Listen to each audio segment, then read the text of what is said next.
Baik, selamat pagi Pak Wid selaku dosen pembimbing mata kuliah keterampilan berbicara. Selamat pagi juga kepada teman-teman yang sudah bergabung dalam Zoom ini. Dalam kesempatan kali ini saya akan mempresentasikan sebuah materi yaitu tentang sejarah sastra angkatan 2000.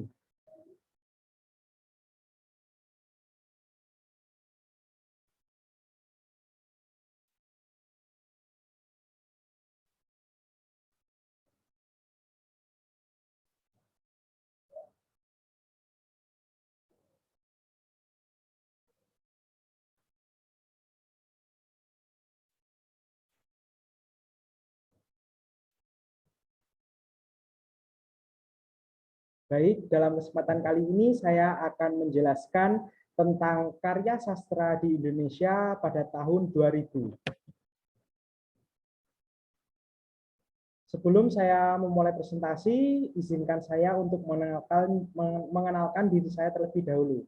Nama saya Wudan Satyo Satwiko, nomor NIM saya 211224027. Saya berasal dari Prodi Pendidikan Bahasa dan Sastra Indonesia, dan ini merupakan tugas dari mata kuliah keterampilan berbicara. Dalam kesempatan kali ini saya akan menjelaskan 4 hal. Yang pertama tentang sejarah sastra tahun 2000, yang kedua tentang ciri-ciri sastra tahun 2000, yang ketiga tentang tokoh-tokohnya, dan yang keempat tentang karya sastra angkatan 2000. Yang pertama, perjalanan sastra tahun 2000. Dalam perjalanan karya sastra tahun 2000 ini banyak muncul pengarang wanita. Pada umumnya pengarang wanita, mereka itu menulis dengan menggunakan ungkapan perasaan dan pikiran yang sangat tajam dan bebas. Ada di antara mereka yang sangat berani menampilkan nuansa-nuansa erotik, hal-hal yang seksual, bahkan seksual, yang justru lebih berani dibandingkan para sastrawan seumumnya. Adapun para sastrawan angkatan 2000, yakni seperti Ayu Utami, Jenar Mahesa Ayu, Vira Basuki, Herlina Tins, Nukila Amal, dan serta masih banyak yang lainnya. Di antara mereka yang mengusung ideologi kebebasan wanita atau woman lips yang dulu pernah dilakukan oleh NH Dini. Namun ungkapan-ungkapan Dini tetap literik dan tidak vulgar. Selanjutnya saya akan menjelaskan tentang ciri-ciri karya sastra tahun 2000. Yang pertama, pilihan kata diambil dari bahasa sehari-hari yang disebut dengan bahasa kerakyat jelataan. Yang kedua, mengandung revolusi tipografi atau tata wajah yang bebas aturan dan cenderung ke puisi konkret. Yang ketiga, penggunaan estetika baru yang disebut antroporisme atau gaya berupa penggantian tokoh manusia sebagai aku lirik dengan benda-benda. Yang keempat, penciptaan interaksi massal dan hal-hal yang bersifat individual. Yang kelima, komposisi dibangun dalam pengaturan partisipasi peristiwa pertanyaan aku lirik dalam perspektif yang sejajar atau objektif. Yang keenam, puisi-puisi profetik atau keagamaan religius dengan kecenderungan menciptakan kegambaran yang lebih konkret melalui alam, rumput-rumput atau daun. Yang ketujuh, kritik sosial juga masih muncul dengan lebih keras karena kekuatan Orde Baru dan tidak menentunya situasi pada tahun 2000. Yang kedelapan, selaras dengan bentuk tipografi baru. Banyak diciptakan puisi tentang corak bait, ainut bait, tidak menggunakan sistem pembuatan bait-bait. Yang ke-9, menggunakan alam benda. Yang ke-10, pergeseran aktivisme cerita dongeng kuno dengan pelukisan yang bersifat esoterik terasing. Bercirikan warna lokal dengan inovasi sehingga menghilangkan sifat keterasingan. Dan yang ke-11, penggantian akte lirik luaran. Akte lirik yang bersifat seperti puisi-puisi pada karya Khairul Anwar. Selanjutnya, saya akan menjelaskan tokoh dan karya sastra pada tahun 2000. Yang pertama adalah D. Dawawi Imran. D. Dawawi Imran dilahirkan di Batang, Sumeneb, 19 September 1946. Terkenal sebagai penyair otodidak, berpendidikan pesantren asal Madura.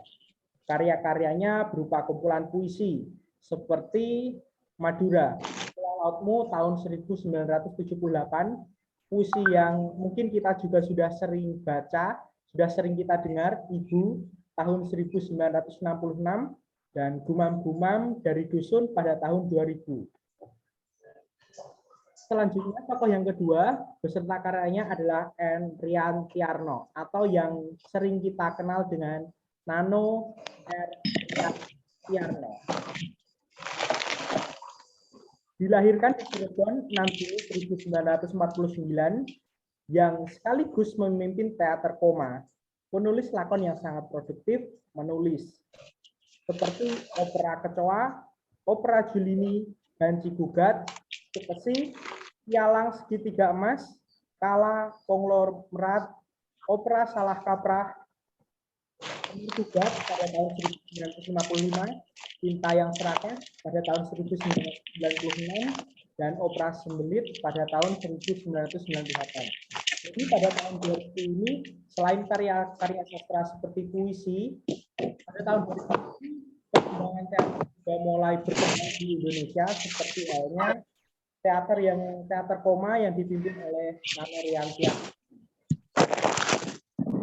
Selain dari tokoh-tokoh laki-laki, ada juga tokoh-tokoh perempuan yang sangat-sangat terkenal pada era 2000-an ini. Yang pertama adalah Dorothea Rosa Herliani, yang lahir di Magelang 20 Oktober 1963, merupakan lulusan Bahasa dan Sastra Indonesia dari Universitas Sanata Dharma Yogyakarta. Dorothea Rosa Herliani ini menulis kumpulan sajak seperti Nyanyian Gaduh pada tahun 1980, Mengalir pada tahun 1990, Kepompong Sunyi pada tahun 1993, lalu ada Mimpi Gugur Daun Zaitun pada tahun 1999. Jadi pada tahun 2000 ini banyak sekali sastrawati yang mulai berkembang di Indonesia. Dan selanjutnya ada nama Oka Rusmini. Oka Rusmini lahir di Jakarta pada tahun 1967, lebih tepatnya tanggal 11 Juli. Merupakan lulusan Fakultas Sastra Universitas Udayana Bali. Menulis novel seperti novel yang mungkin teman-teman ada yang sudah membaca, novel yang sangat terkenal yang berjudul Tarian Bumi pada tahun 2000. Lalu ada juga cerpen tentang Putu Menolong Tuhan yang dinyatakan sebagai novel cerita cerpen terbaik versi majalah Femina pada tahun 1994. Lalu ada karyanya Doa Bali Tercinta, ada Mimbar Penyair Abad 21 pada tahun 1996. Nah, itu tadi merupakan perkembangan karya sastra tahun 2000 di Indonesia.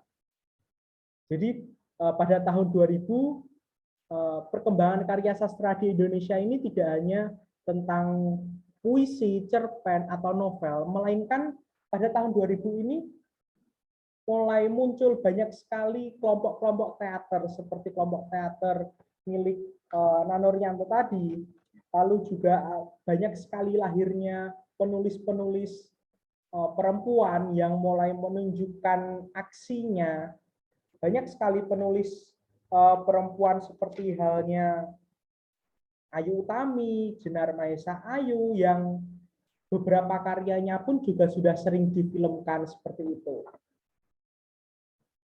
Dan sekian presentasi dari saya. Terima kasih juga kepada teman-teman yang sudah berpartisipasi untuk mengikuti Zoom ini.